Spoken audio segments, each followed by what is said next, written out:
Today's viewer question that I'm answering: how can you tell if a person is vindictive? Okay. I'm going to share a few signs, a few ways that you can tell, you can spot someone in your life, whether it's a family member, a romantic partner, a friend, maybe somebody you work with. Okay. A few signs that you can use, you can be mindful of to check this behavior when you see it. I'm Dr. Seth, psychologist. And if you have a question, you can put it in the comments. You can put it in the chat, and I can try to answer some of your questions if it has to do with relationships or understanding people better. So let me just get right to it.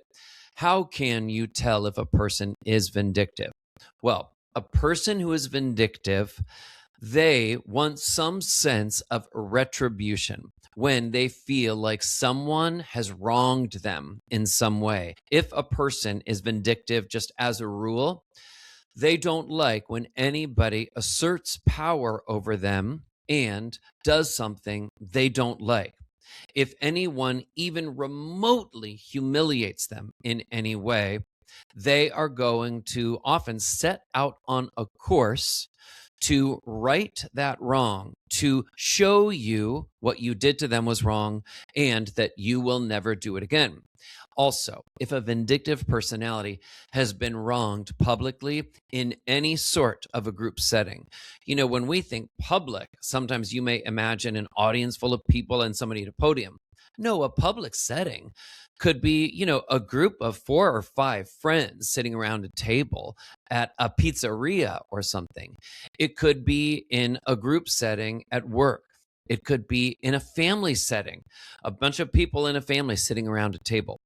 If someone who is vindictive gets humiliated or put down, they will often need to then engage in behavior as a source of punishment.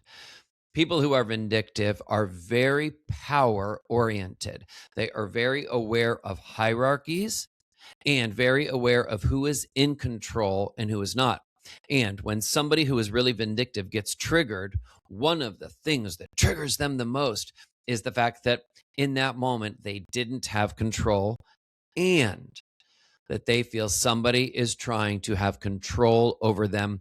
And that, for a vindictive personality, is just something that is incredibly difficult to tolerate. Okay.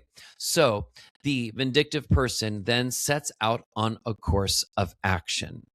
The vindictive person may go directly to the person that upset them, that wronged them in their eyes, and they may verbally assault them.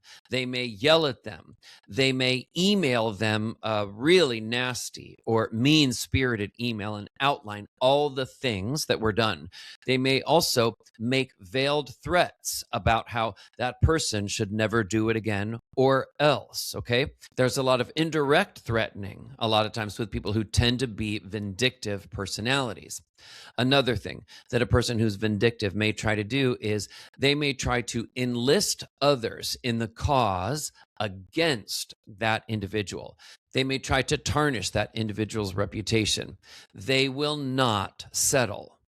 They will not stop a lot of times until they have the sense that they have won, that they have subjugated that individual, made that individual who upset them their subject.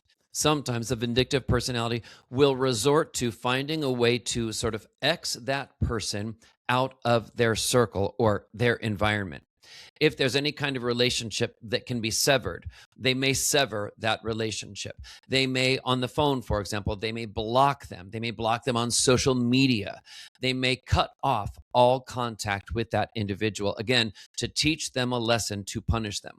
Now, here's what's important about a vindictive person. They will often engage in these activities, not just to teach the person who wronged them a lesson, but also unconsciously, meaning they're not always aware of it. They will also let some of the closest people in their life know what they have done to that person. And the unconscious motivation is often to let everybody else know. This too could happen to you if you were to ever treat me in that way too. Okay. These are a few ways that you can spot someone in your own life, whether personal or professional, who may be vindictive. I'm Dr. Seth, psychologist. And again, if you have a question, you can ask me. I can try to answer some of these questions that I get here on my YouTube channel. Put your question in the comments. Thanks, everybody.